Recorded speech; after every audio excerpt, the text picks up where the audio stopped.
حضرت عمر رضی اللہ تعالی عنہ کا قول ہے، فرماتے ہیں کہ مجھے اس بات کی پرواہ نہیں ہوتی کہ میری دعا قبول ہو رہی ہے کہ نہیں ہو رہی، مجھے اس کی فکر رہتی ہے کہ دعا مانگنے کی توفیق مل رہی ہے کہ نہیں مل رہی، کیونکہ اللہ جب ناراض ہوتا ہے نا کسی سے، مانگنے کی توفیق چھین لیتا ہے اللہ تعالیٰ، اور مانگنے کی توفیق دی ہوئی، اس کا مطلب اگر ناراض ہے بھی تو اتنا زیادہ نہیں ہے، تھوڑا بہت ہے، وہ تلافی چاہتا ہے کہ آپ کر لو۔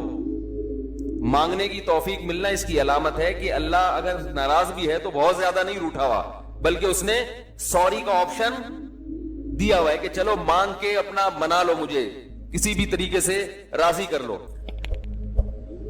دعا کا اس قدر فائدہ ہوتا ہے انسان کو، اس قدر فائدہ ہوتا ہے، آپ مانگنا شروع کریں، زندگی چینج ہونا شروع ہو جائے گی، آپ کی زندگی میں تبدیلی آنا شروع ہو جائے گی۔ جتنا تعلق اللہ کے ساتھ دعا کے ذریعے بنتا ہے، اتنا تعلق کسی اور چیز سے نہیں بنتا۔ دیکھو کسی سے دوستی کرنا چاہتے ہو، دوستی کا سب سے بہتر طریقہ کیا ہے؟ اس سے گپ شپ شروع کر دو، یہی طریقہ ہے نا۔ بھائی آپ کا دوست کون ہے؟ وہ جس سے آپ کی گپ شپ زیادہ ہوتی ہو، اسی سے دوستی ہوگی نا۔ اب آپ بتا رہے ہیں یہ میرا جگری دوست ہے، بہت پرانا دوست ہے، میں پوچھوں گا آپ سے بھائی یہ دوستی کیسے ہوئی؟ یہ دوستی بھائی ایسے ہوئی کہ میں جس کالج میں پڑھتا تھا وہیں یہ بھی یہی پڑھتا تھا، تو کیا کرتے تھے آپس میں؟ کوئی بات چیت ہوتی تھی؟ بات چیت تو نہیں ہوئی کبھی زندگی میں، تو پھر دوستی کیسے ہو گئی؟ پڑھتے تو بہت سارے لوگ ہیں۔ دوستی کے لیے سب سے پہلی چیز کیا ہے؟ بات چیت۔ دعا میں انسان بات چیت شروع کر دیتا ہے، کس کے ساتھ؟ اللہ کے ساتھ، تو اللہ اور بندے کا کنیکشن مضبوط ہونا شروع ہو جاتا ہے۔ اس لیے اہل اللہ کو تو اس کی پرواہ نہیں ہوتی کہ میری دعا قبول ہو بھی رہی ہے کہ نہیں ہو رہی ہے، وہ کہتے ہیں ہمیں مانگنے کی توفیق مل رہی ہے، معذرت کے ساتھ تھوڑی میں ابیوز لینگویج استعمال کرتا ہوں کہ بھاڑ میں جائے قبول ہونا، ٹھیک ہے نا، ہمیں تو اس بادشاہ کے دربار میں ہاتھ پھیلانے کی توفیق مل رہی ہے، بس ہمارے لیے اتنا کافی ہے، تعلق بحال ہے ہمارا اس سے۔ تو میں یہ عرض کر رہا تھا کہ کبھی ہماری جو دعائیں قبول نہیں ہوتی بسا اوقات اس کی وجہ یہ ہوتی ہے کہ ہمارا وہ عمل دعا ہوتا ہی نہیں ہے۔ جب دعا ہی نہیں ہوتا تو پھر اس میں قبولیت کہاں سے آ گئی؟ وہ تو ہم پڑھ رہے ہوتے ہیں الفاظ رٹا لگا کے ایک چیز کو، یعنی ایک پڑھنے کے انداز میں ہوتی ہے، وہ اس میں جذبات ہی نہیں ہوتے۔ جذبات کن لوگوں کے ہوتے ہیں؟ امام بخاری رحمہ اللہ تعالیٰ کی سوانے پڑھیں آپ، بچپن میں نابینا ہو گئے، والدہ تو آپ کو بڑا علم سکھانا چاہتی تھی، پریشان کہ اللہ یہ تو میرا بچہ ہی نابینا ہو گیا، تو رات کو مصلے پہ گڑ گڑا کے دعا مانگنا شروع کی، اے اللہ میرے بچے کی بینائی واپس لوٹا دے، اے اللہ اس کی بینائی واپس لوٹا دے۔ اتنا مانگا ہے، روتے روتے دعا مانگتے مانگتے آنکھ لگ گئی، خواب آیا، دو فرشتے آپس میں بات کر رہے ہیں کہ اللہ نے اس عورت کی دعا قبول کر لی ہے اور اس کے بچے کو بینائی لوٹا دی ہے۔ جب آنکھ کھلی ہے تو دیکھا کہ بچے کی بینائی واپس لوٹ چکی تھی، بینائی واپس لوٹ چکی تھی۔ ہندوستان میں ایک بزرگ تھے، رمضان نام تھا ان کا، یہاں کراچی ہجرت کر کے آ گئے تھے ہندوستان سے، تو جو کوئی اس طرح کے بڑے لوگ ملتے تھے نا جو بھی نیک ہوں پرہیزگار ہوں، تو میں ان سے تھوڑا سا انٹرویو لیتا تھا کہ آپ نے کوئی ایسی کوئی واقعہ دیکھا ہو، کوئی کرامت دیکھی۔ انہوں نے اپنا بڑا دلچسپ واقعہ سنایا، فرماتے ہیں کہ میں نے اپنی آنکھوں سے دیکھا کہ ہندوستان کے ایک علاقے میں جو بلوائی تھے نا، جو بلوا کرنے والے ہندو تھے، انہوں نے، دہشت گردوں نے مسلمانوں کے علاقوں پہ حملہ کر دیا۔ مسلمان بہت تھوڑے تھے، مقابلہ نہیں کر سکتے تھے۔ کہتے ہیں کہ ایک بزرگ تھے وہیں کہیں مظاہر علوم کے یا دیوبند کے، مقصد میرا یہ نہیں ہے کہ وہ دیوبند کے علاوہ کوئی بزرگ نہیں ہوتا، وہ چونکہ واقعہ ان کا اس لیے لوگ اس پہ بھی کہتے ہیں کہ اپنے مسلک کو وہ کرنے، وہ اتفاق سے تھے وہاں کے، تو اس لیے میں نے بول دیا۔ تو وہ مکان کی چھت پہ کھڑے ہو گئے اور اللہ سے دعا مانگنے لگے، بہت گڑ گڑا کے دعا مانگی انہوں نے کہ اللہ ان لوگوں کے شر سے ہمیں بچا لے۔ تو یہ جو واقعہ سنانے والے تھے نا، انہوں نے مجھے خود بتایا، کہتے میں نے اپنی آنکھوں سے دیکھا کہ گھوڑوں پہ آسمان سے فرشتے نازل ہو رہے ہیں اور ان کے ہاتھ میں بڑی بڑی راڈیں ہیں، گزند ہیں، اور وہ زمین پہ نازل ہو کر انہوں نے ان بلوائیوں کے خلاف حملہ کر دیا، مارا ان کو۔ میں نے جب یہ واقعہ ایک دفعہ بیان کیا تو یوٹیوب پہ جب یہ واقعہ گیا تو اس علاقے کے جو مسلمان تھے ان کے کمنٹس آئے کہ یہ واقعہ یہاں پر ہوا ہے اور اس گاؤں میں ہوا ہے۔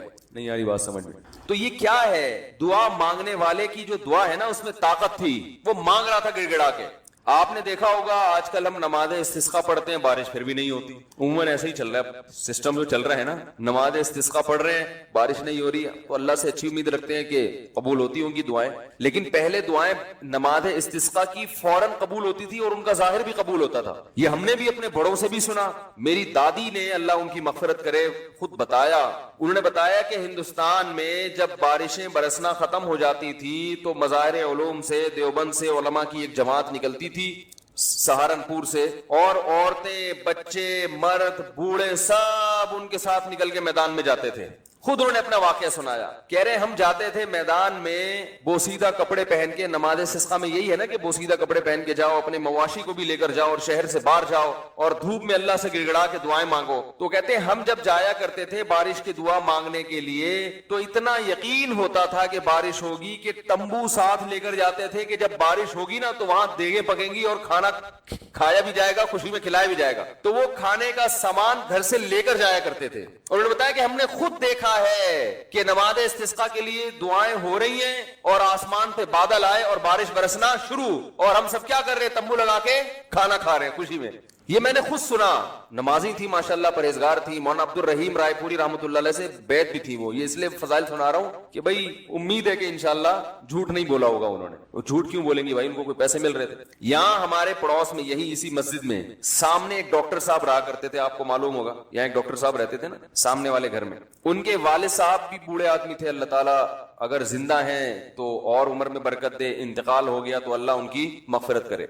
میرے سے بڑی گپ شپ تھی ان کی. مجھے بس یہ کہتے تھے آپ اتنے پتلے کیوں ہیں. اب تو میں تھوڑا موٹا ہو گیا تھا, بہت ہی پتلا تھا. کہہ رہے ہیں آپ مولوی ہو کے اتنے باریک سے کیوں ہیں. وہ ایسی گپ شپ میں مذاق کرتے تھے. تھے جڑے ہوتے ہیں نا کچھ زندہ دل قسم کے, لاہور کے تھے, پنجاب کے اصل. تو انہوں نے بھی, ان سے بھی گپ شپ ہوتی تھی. انہوں نے بھی ایسے, میں نے ان کو بتایا کہ ہماری دادی سے ہم نے سنا کہ وہاں ہندوستان میں جب جایا کرتے تھے نماز استسقا کے لیے تو بارش ہو جاتی تھی. آپ نے کبھی ایسا دیکھا؟ انہوں نے کہا ہم نے خود اپنی آنکھوں سے دیکھا. انہوں نے اپنے 2 واقعات سنائے. ایک انڈیا کا, وہ انڈیا کے پنجاب سے ان کا تعلق تھا. کہنے لگے کہ ایک مرتبہ بارش رک گئی تو ہم بارش کے لیے یعنی دعا مانگنے کے لیے نماز استسقا کے لیے گھر سے نکلے. سنت یہ ہے کہ نماز استسقا میں آپ ایک تو آبادی سے دور جائیں, نمبر 2 تھوڑے بوسیدہ کپڑے پہن کے جائیں, سب جائیں, بچے بھی جائیں, عورتیں بھی جائیں, مرد بھی جائیں, بوڑھے بھی جائیں, سب لوگ جائیں, اور بہت لمبی دعا مانگی جائے, بہت اطمینان کے ساتھ دعا مانگی جائے. تو کہتے ہیں کہ ہم جب نکل کے جا رہے تھے تو ہندو یہ کہہ رہے تھے یہ موسلے بارش برسانے جا رہے ہیں. یعنی ہندوؤں کو اتنا یقین تھا, موسلے کہتے ہیں نا, موسلی ہندو زیادہ تر موسلے ہی کہتے ہیں مسلمانوں. تو کہہ رہے تھے کہ یہ کیا کرنے جا رہے ہیں, موسلے بارش برسوانے جا رہے ہیں. کہتے ہیں کہ جب گئے ہیں دعا مانگی ہے, انتہائی شدید گرمی. آج نماز استسقا بھی ایئر کنڈیشن ہال میں ہوتی ہے, اور توبہ وبہ کا تو کوئی تصور ہوتا ہی نہیں ہے, کوئی گناہوں سے توبہ بھی کرے. وہ تو یہی ہوتا ہے, اللہ میں پھر فلم دیکھوں گا, جیسی بارش ہوگی تو میں کیا دیکھوں گا جا کے. تو گناہ سے تو قرآن کیا کہتا ہے, یا قوم استغفروا ربکم, گناہوں سے معافی مانگو. یرسل السماء علیکم مدرارا, آسمان سے موسلا دھار بارشیں برسائے گا.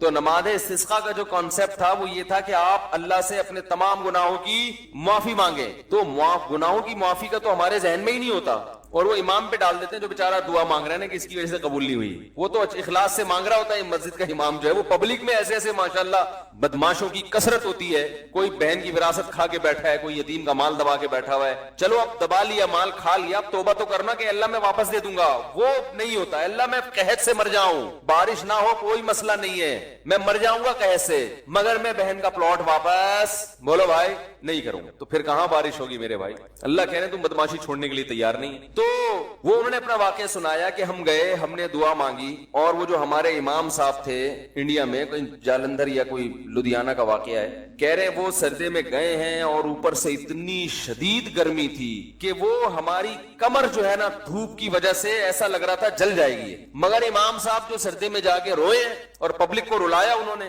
کہ اللہ جب تک بارش برسے گی نہیں یہاں سے ہم ہلیں گے نہیں. یہ اب دیکھیں جس کو اطمینان ہوگا وہ اتنی دیر تو سردے میں پڑا رہے گا, ورنہ وہ کہے گا یار کچھ ہونے والا تو ہے نہیں, خام خامے کمر جلا کے آ جاؤ.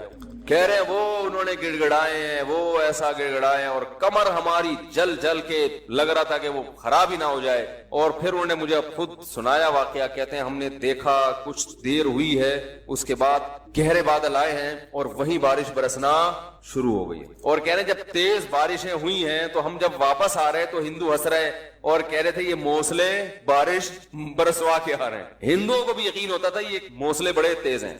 آج کا جو موسلا ہے میرے بھائی ہم جیسے نالائقوں پر مشتمل ہے, تو پھر ہم اپنی ذمہ داری پوری نہیں کر رہے. اللہ کہتے تمہیں یقین نہیں ہے, تو پتہ نہیں کیا کر رہا ہے یہاں بیٹھ کے, ادھر توجہ. میں تو دیکھا ہے دعا مانگتے مانگتے نا جیب میں چیک کر رہے ہوتے ہیں کتنے پیسے پڑے ہوئے, 50,000 کا تو ہے نا, وہ خراب تو نہیں ہو. ہاں بھائی آمین, پھر وہ تھوڑی دیر میں یہاں کو جائے گا, پھر ادھر کو جائے گا. 10 کام ہو رہے ہیں, دل نہیں لگ رہا, ایک فارمیلٹی پوری ہو رہی ہے, تو یہ کیسے حساب چلے گا میرے بھائی. تو دعا قبول ہوتی ہے. بعض دفعہ ایسے ہوتی ہے جیسے میں نے آپ کو بتایا, اس طرح سے بھی ہوتی ہے کہ ادھر مانگی اور ادھر اللہ نے بارشیں برسانا شروع کر دی. اور بعض دفعہ دعا ایسے قبول ہوتی ہے، اچھا کچھ کر کے دعا مانگو تو زیادہ قبول ہوتی ہے، کچھ اللہ کے لیے کیا ہو نا، جیسے حدیث میں آتا ہے 3 آدمی غار میں بند ہو گئے، بڑا زبردست واقعہ ہے وہ حدیث میں، غار میں گئے تھے، اوپر سے پتھر لڑکا اور غار کا منہ بند، اب نکلنے کا راستہ ہی نہیں، اور ان کو کوئی آواز بھی نہیں باہر جا سکتی، فون وون تو ہوتا نہیں تھا پہلے، تو اب ان کو یقین ہو گیا کہ اب ہمارا انجام سوائے موت کے کچھ نہیں، اس میں تڑپ تڑپ کے مرنا ہی اور کچھ نہیں ہوگا۔ تو تینوں نے کہا کہ بھائی دیکھو، اللہ کو اپنے کسی اچھے عمل کا واسطہ دے کے دعا مانگو، ہم میں سے کسی سے کوئی زندگی میں اچھی نیکی ہوئی ہو جو آپ سمجھتے ہو کہ بہت اچھی نیکی ہے، تو اس نیکی کا اللہ کو واسطہ دے کے دعا مانگی جائے۔ تو مشہور حدیث ہے، جلدی جلدی مکمل کرتا ہوں۔ ایک نے کہا اللہ میں بکریاں چراتا تھا، گھر آیا، اپنے بچوں کو دودھ پلانے سے پہلے میں نے کہا والدین کو پلاؤں گا، والدین سو گئے تھے، تو ساری رات سرہانے ان کے سرہانے کھڑا رہا تھا میں سر کے پاس، ان کو جگاؤں گا بھی نہیں کہ نیند خراب ہو، اور ایسا بھی نہیں ہوگا کہ پہلے بچوں کو پلا دوں، پہلے ماں باپ بعد میں اپنے بچے، پوری رات پیالہ لے کے سر کے کنارے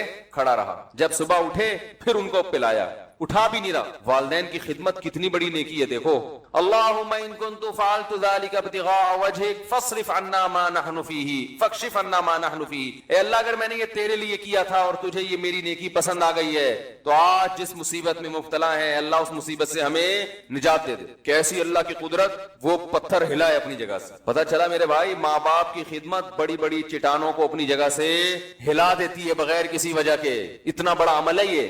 آج برداشت نہیں ہوتا ہے، نہ باپ کی ڈانٹ برداشت ہوتی ہے، نہ ماں کی ڈانٹ برداشت ہوتی ہے۔ دیکھو اللہ چاہتے پورا پتھر ہلا دیتے، لیکن اللہ نے کہا کہ سب کا عمل سامنے آ جائے نا، تو اللہ نے تھوڑا سا ہلایا پتھر کے ابھی ہلکی سی ہوا آئے بس، ہے بھائی، تاکہ باقی دو کی نیکیاں بھی سامنے۔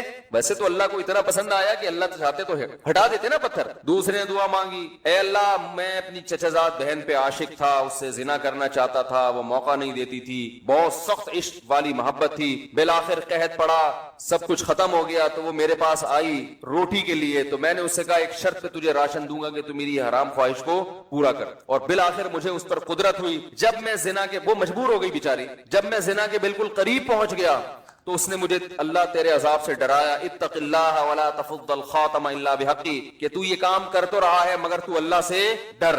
اے اللہ میں اس حالت میں کہ مجھے اس پر مکمل قدرت ہو چکی تھی اور میں عرصے سے تلاش میں تھا کہ یہ میری دسترس میں آئے، آج جب مجھے موقع ملا اور بالکل قریب پہنچ گیا زنا سے، تو اس نے مجھے کہا اللہ سے ڈر، تو اللہ میں تیرے خوف سے پیچھے ہٹ گیا۔ ان کنت فعلت ذلک ابتغاء وجہک، اے اللہ صرف تیرے لیے کیا تھا، اگر تو اس عمل کو قبول کرتا ہے تو آج جس مصیبت میں مبتلا ہیں اس مصیبت سے ہمیں نجات دے دے۔ حدیث میں آتا ہے پتھر مزید تھوڑا سا لڑک گیا، اور کیا ہے کہ دھوپ بھی آنا شروع، ہوا بھی، لیکن ابھی نکل نہیں سکتے تھے کیونکہ اللہ تیسرے کا عمل بھی سامنے لانا چاہتا تھا۔ تیسرے نے کہا اللہ میں فلاں شخص کے پاس مزدوری کیا کرتا تھا، مزدوری چھوڑ کے چلا گیا، ایک مزدور تھا میرے پاس، مزدوری لیے بغیر وہ چلا گیا، تو اس کی جمع پونجی سے میں نے کاروبار کیا، بہت کاروبار بڑھ گیا، بہت عرصے کے بعد وہ آیا تو اس نے کہا میری جو مزدوری تھی دے دو، تو میں نے کہا بھائی تیرے پیسے سے میں نے یہ بزنس کیا، یہ سینکڑوں اونٹ، گائے، بیل، بکریاں، یہ سب تیری ہیں۔ وہ بھی ایسا نیبو نچوڑ کم بخت ساری چیزیں اٹھا کے لے گیا۔ وہ اتنی معاملات میں آج کل کون صاف ہوتا ہے کہ بھائی تمہارے پیسوں سے کیا تو لے جاؤ، تو وہ بھی لے گیا، تو میں نے بھی دے دیا، میں نے کہا اللہ میں حرام کا نوالا نہ جائے میرے پیٹ میں، تو اللہ اگر میں نے تیرے لیے کیا تھا تو جس مصیبت میں مبتلا ہوں اس مصیبت سے ہمیں نجات دے دے۔ حدیث میں آتا ہے پتھر مزید لڑکا ہے، فخرجوا یمشون، بڑے آرام سے باہر نکل گئے۔ تو دیکھو اس سے پتہ چلتا ہے اللہ کے لیے کچھ قربانی دی ہو تو پھر دعائیں ٹھا کر کے قبول ہوتی ہیں۔ جو لوگ بینک کی ملازمت چھوڑ دیتے ہیں، بڑی قربانی ہے، ان کی دعائیں بہت تیزی سے قبول ہوتی ہیں۔ داڑھی رکھنے کا ماحول نہیں ہے لیکن آپ رکھ لو اللہ کے لیے، دعائیں انشاءاللہ تیزی سے قبول ہونا۔ بولو نا بھائی کیا جا رہا ہے، کیوں قبول ہوتی ہے بھائی؟ سارا دن اللہ کے لیے، سارا دن اللہ کے لیے بھوک پیاس کو برداشت کیا، تو اب اللہ کہتے ہیں تو نے میرے لیے قربانی دی، اب تو مانگ، جو مانگے گا میں تجھے عطا کروں گا۔ حج میں دعائیں کیوں قبول ہوتی ہیں؟ 6-7 لاکھ روپے آپ کے خرچ ہوئے، آپ اتنی دور گئے، آپ نے وہاں دھکے کھائے، تو عرفات کے دن ایسی دعائیں قبول ہوتی ہیں، حدیث میں آتا ہے شیطان خاک سر پہ ڈالتا ہے کہ آج میری پورے سال کی محنت برباد ہو گئی ہے۔ لیکن ہم نے دیکھا ہے عرفات میں بھی دعائیں نہیں مانگ رہے لوگ، وہاں بھی ایک اجتماعی دعاؤں کا ماحول بنایا ہوا ہوتا ہے، ایک آدمی بیٹھا ہوا سب آمین آمین لگا رہے ہیں، بھائی وہاں تو کم از کم کچھ جا کے کچھ الگ سے اللہ سے گڑگڑا کے مانگ لو، دل لگاؤ اس دعا میں۔ دعائیں قبول ہوتی ہیں صفا و مروہ کی پہاڑیوں پر، وہاں حضرت ہاجرہ نے ایک عمل کیا تھا نا، کتنی بڑی قربانی دی تھی کہ ایک ایسی زمین نہ جہاں گھاس کا تنکا، وہاں اللہ کے لیے قربانی دے کر اپنے بچے کے ساتھ رہنا شروع کیا، اور پھر آزمائش آئی اللہ کی طرف سے، بچہ ایڑیاں رگڑ رہا ہے، پانی کا نام و نشان نہیں ہے، لیکن وہ اللہ سے شکایت نہیں کر رہی کہ اللہ تو نے تو مجھے مروا دیا, کہاں لا کے میرے شوہر نے مجھے ڈال دیا. بھاگ رہی ہیں ادھر سے ادھر, ادھر سے ادھر. کیسا اللہ کی رحمت کو جوش آیا کہ میرے لیے قربانی دی, اب میں تجھے ضائع نہیں ہونے دوں گا. ایسا چشمہ پانی کا پیدا کر دیا, ہزاروں لاکھوں کروڑوں حاجی اب تک سیراب ہوتے چلے آ رہے ہیں, وہ چشمہ ختم ہونے کا نام نہیں لے رہا. تو صفا اور مروہ کی پہاڑی پر جب آپ سعی کرتے ہیں, علماء کہتے ہیں, حدیث سے بھی ثابت ہے, وہاں لمبی لمبی دعائیں مانگنی چاہیے کھڑے ہو کر, کیونکہ یہ وہ موقع ہے جہاں آپ نے تو قربانی نہیں دی لیکن اللہ کی ایک بندی نے بہت بڑی قربانی, تو دوسرے کی قربانی کو بھی انسان کیش کرا سکتا ہے. تو کچھ کرنے کے بعد جب مانگا جائے تو قبولیت کا امکان بڑھ جاتا ہے. ہم اللہ کے لیے کچھ قربانی دینے کے لیے تیار ہی نہیں ہے, کچھ کرنے کے لیے تیار ہی نہیں ہے, مانگنے کے لیے بھی تیار نہیں ہے. بلکہ اللہ نے ہمیں دعائیں بھی سکھائی ہیں, کیسی پیاری دعائیں سکھائی ہیں قرآن مجید میں اور احادیث میں. اللہم ارزقنی حبک وحب من یحبنی یحبک وحب عملی یقربنی الی حبک. اور ایک اور دعا سکھائی, اللہم ارزقنی حبک اللہم ارزقنی حبک وحب من ينفعني حبه عندك اللهم فكما رزقتني مما احب فاجعله قوة لي فيما تحب وما زويت عني مما احب فاجعله فراغا لي فيما تحب. ہم لوگ دعائیں بھی عجیب عجیب چیزوں کی مانگ رہے ہوتے ہیں. کیسے پیارے الفاظ سکھائے, اے اللہ تو مجھے اپنی محبت دے دے, میرے دل میں کیا کر دے, اپنی محبت ڈال دے. وحب من ينفعني حبه عندك, اور ان لوگوں کی محبت بھی یا ان چیزوں کی محبت دل میں ڈال دے کہ جن سے محبت کرنے سے تیری محبت میں مزید ترقی ہو جائے. ایسی چیزوں کی محبت دل میں ڈال دے کہ ان کی محبت کا فائدہ ہو آخرت میں اور تیری محبت میں اضافہ ہو جائے. جیسے والدین کی محبت, بیوی بچوں کی محبت, اس سے اللہ کی محبت اور بڑھتی ہے نا, تو اللہ کا حکم ہے. علماء کی محبت, نیک عمل کی محبت. اللہم فکما رزقتنی مما احب, اے اللہ تو نے جو مجھے میری محبوب چیزیں عطا کی ہیں تو فجعلہ قوۃ لی فیما تحب, تو ان کو ذریعہ اور وسیلہ بنا دے اپنی محبت میں اضافے کا. یعنی وہ مجھ سے چھیننا نہیں وہ چیزیں, بلکہ ان سے ان کا استعمال اس طرح سے ہونا شروع ہو جائے کہ وہ دین میں اور ترقی کا ذریعہ بننا. جیسے کسی کو اللہ نے مال دیا تو مال سے ہر ایک کو محبت ہوتی ہے, تو یہ مال اور آخرت میں ترقی کا ذریعہ بن جائے. وما زویت عنی مما احب, اور جو میری محبوب چیزیں تو نے مجھے نہیں دی, میں چاہتا تھا لیکن نہیں ملی, تو ان کا نہ ملنا تیری محبت میں ترقی کا ذریعہ بن جائے. کیسے عجیب الفاظ ہیں دیکھو. اور یہ کس نے بتائے, امی نے, جو نہ لکھنا جانتے اور نہ پڑھنا جانتے ہیں. یہی ہوتا ہے نا, کچھ چیزیں آپ کو مل جائیں گی, آپ کی پسند کی کچھ نہیں ملیں گی, تو اللہ جو پسند کی چیزیں مل گئی ہیں ان سے بھی آخرت میں ترقی ہو جائے, جو نہیں ملی ان کا نہ ملنا آخرت میں ترقی کا ذریعہ بن جائے. ہر چیز گھوم کے کہاں آ رہی ہے, اللہ کی ذات کی طرف.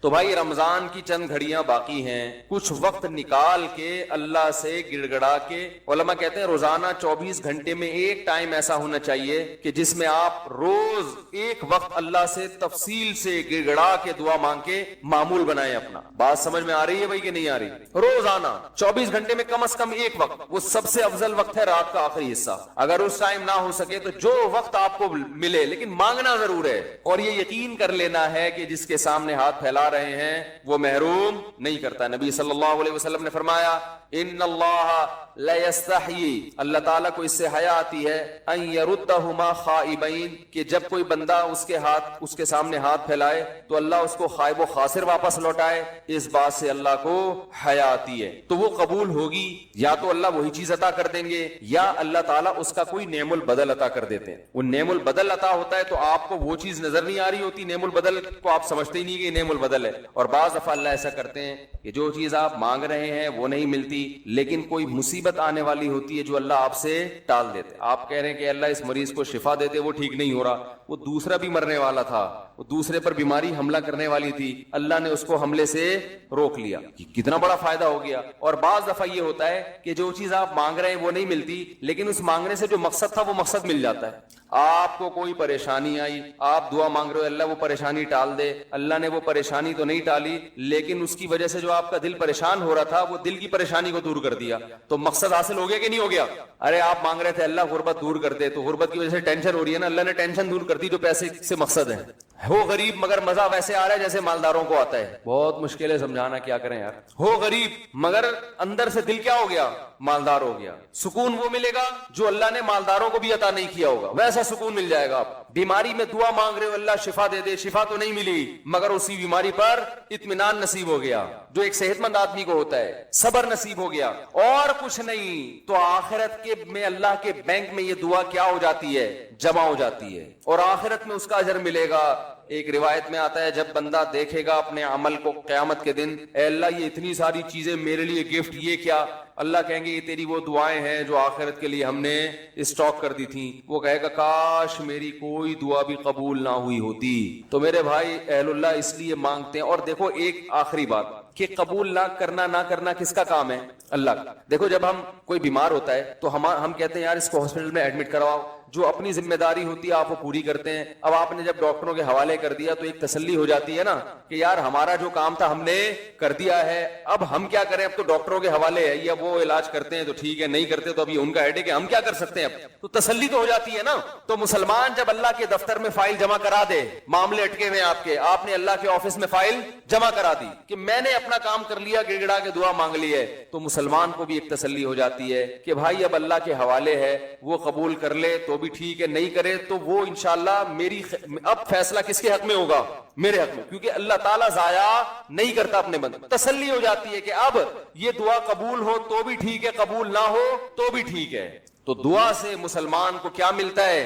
اطمینان ملتا ہے، سکون ملتا ہے۔ تو ادعوا ربکم تضرعا وخفیا، اللہ فرماتے ہیں چپکے سے مانگو اور عاجزی اور انکساری کے ساتھ مانگو۔ اللہ تعالیٰ سے دعا ہے کہ اللہ ہمیں دعاؤں کا مانگنے والا بنا دے، اور سب سے زیادہ پتہ ہے کیا مانگنا ہے رمضان میں؟ ہدایت کی دعا مانگنی ہے، میرے گناہ چھڑوا دے اللہ مجھ سے۔ لیلۃ القدر میں جو دعا ہے اللہم انک عفو تحب العفو فاعف عنا، اے اللہ معاف کر دے، تو کیا مطلب کس چیز سے معاف؟ میرے گناہ معاف کر دے، تو مطلب یہ ہے کہ میں آئندہ نہیں کروں گا، معاف کر دے۔ ہم یہ دعا مانگ رہے ہوتے ہیں کہ اللہ کرتا تو رہوں گا میں موت تک لیکن تو معاف کر دے، تو ایسا نہیں ہوتا میرے، ایسا کریں گے تو کوئی بھی نہیں آئے گا نا، اب اللہ کی طرف کون آئے گا پھر جب اسی طرح بدماشی میں ہی اللہ خوش ہے؟ تو نہیں خوش ہوتا اللہ تعالیٰ سے۔ تو اللہ سے توبہ کی توفیق مانگی جائے، اے اللہ میں ان گناہوں کے دلدل میں پھنس چکا ہوں، تو مجھے اس دلدل سے نکال لے، تو یہ بھی زیادہ مانگنی چاہیے دعا۔ اللہ تعالیٰ ہماری تمام دعاؤں کو حاجات۔ اللہ تعالیٰ نے سورہ الحاقہ کی ان آیات میں تھوڑا سا جنت کا نقشہ کھینچا ہے کہ جس کا اعمال نامہ دائیں ہاتھ میں دیا گیا، فَيَقُولُ وہ کہے گا هَاؤُمُ اقْرَءُوا کِتَابِیَهْ، ارے لوگو میرا اعمال نامہ پڑھو، خوش ہوگا بہت زیادہ۔ انی ظننت انی ملاق حسابیہ، مجھے یقین تھا کہ ایک دن میرے عمل کا بدلہ مجھے ملنے والا ہے۔ فَهُوَ فِي عِیشَةٍ رَاضِیَةٍ، اللہ کہتے ہیں وہ ایسے عیش میں ہوگا کہ وہ زندگی اس سے خوش ہوگی۔ دیکھو شیطان کیا کرتا ہے، آپ کو دین کی طرف آنے نہیں دیتا، لیکن جب آپ دین کی طرف آ جاتے ہو نا اور شیطان مایوس ہو جاتا ہے تو پھر مذہب کے نام پہ آپ کی صلاحیتوں کو غلط جگہ لگانا شروع کر دیتا ہے۔ شیطان مایوس ہو جاتا ہے نا، اس کو پتا ہے کہ اب اس نے مذہب کو فالو کرنا ہے، دین کی طرف یہ آ گیا ہے۔ اب کیا کرتا ہے شیطان؟ کہتا ہے لیبل مذہب کا لگا ہو، کام وہ کرواؤ جس سے اس کی آخرت میں ترقی نہ ہو۔ شیطان کا ہدف کیا ہے؟ شیطان کا ہدف ہے انسان کو جنت میں جانے سے روک دینا، سمجھ رہے ہو؟ یہ اس کا ٹارگٹ ہے۔ شیطان کا جو پلاننگ کرتا ہے نا وہ ہماری طرح بے وقوف نہیں ہے کہ ہمیں منزل کا پتہ ہی نہیں ہے اور پلاننگ کرتے چلے جا رہے ہیں۔ جس آدمی کو یہی نہ پتا ہو کہ میری منزل کیا ہے، میں نے جانا کدھر ہے، تو وہ سفر کی پلاننگ کر سکتا ہے بھائی؟ کوئی بھی پلاننگ نہیں ہوگی نا۔ پلاننگ ہمیشہ ٹارگٹ ہوتا ہے، کوئی جس کو اچیو کرنا ہے اس کے لیے پھر دماغ لڑایا جاتا ہے، بیٹھا جاتا ہے یار اب میں نے کیا کرنا ہے۔ آپ کا ایک ہدف ہے، آپ نے باکسنگ کا مقابلہ جیتنا ہے، تو اس کے لیے آپ پلاننگ کرو گے، بیٹھو گے یار روزانہ ذرا میں پریکٹس کروں، مکے لگاؤں بورا بھر کے، اتنے پروٹین روزانہ میں نے لینے ہیں، ایسے کرنا ہے ویسے کرنا ہے۔ آپ کو پتا ہوگا نا، اس میں کنفیوژن نہیں ہوگی کہ میں نے کرنا کیا ہے، لیکن آپ کو پتہ ہی نہیں میں نے اچھا باکسر بننا ہے، میں نے اچھا باڈی بلڈر بننا ہے، میں نے اچھا تاجر بننا ہے، میں نے اچھا ڈاکٹر بننا ہے، پتہ ہی نہیں، تو پلاننگ کرو گے۔